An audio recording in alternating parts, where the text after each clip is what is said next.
Today we're having a look at the Hyundai Tucson and what you actually get for the money and if it's actually worth going for the top trim level.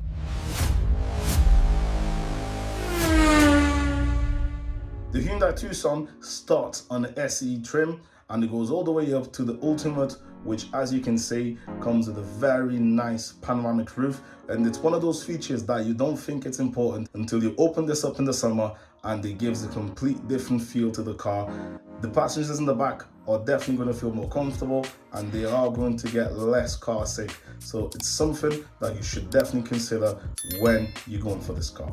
In the back of the car, you've got an electric powered tailgate which opens very nicely with your remote, or if you get closer to the back of the car, give it a couple of seconds and it will open automatically without you having to do absolutely anything. Once you get the boot open, you've got vast amount of space, 620 liters to be more precise, and you can release the seats in the middle row from the boot of the car, and that gives you 1,799 liters, van loads of space and loads of practicality for big shoppings, moving houses, etc. And since we're at the back of the Hyundai Tucson, that leads us very nicely onto the rear heated seats, which is a feature that you'd only expect in a more expensive car like your Audi Q3s or maybe your VW Tiguan's. However, you don't get them as standard in any of those cars, but you do get that on the Hyundai Tucson Ultimate trim.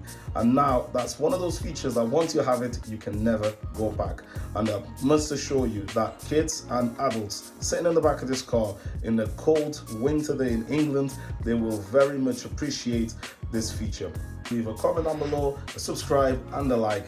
It's free and it helps push the content forward to other viewers like yourself. As you would expect in this top trim level, you also get keyless go and keyless entry. However, I'm not the biggest fan of how Hyundai does the keyless entry because you have to press a physical button on the door handle to actually get in the car, but it at least makes the car feel a bit more up to date with today's market. Moving to the front of the Hyundai Tucson, we are greeted with nice digital screens and everything is laid out clearly and simple for you as a driver, and you can also plug in your phone and get Apple CarPlay and Android Auto, which is essential in this day and age because you can have your Waze to check your traffic, or you can even make phone calls by using Siri.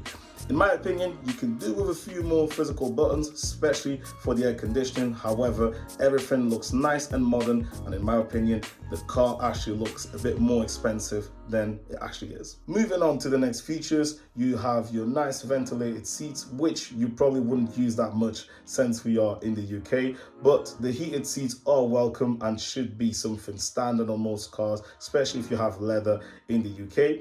And you've got a nice heated steering wheel, which isn't standard on most cars in the UK, and it is a very nice addition as well.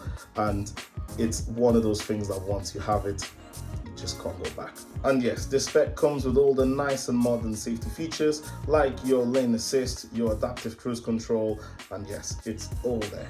So on paper, the Ultimate trim level gives you quite a lot. However, features do not tell the full story. And in the next video, we're going to show you where this car does very well and where Hyundai could have done a little bit better.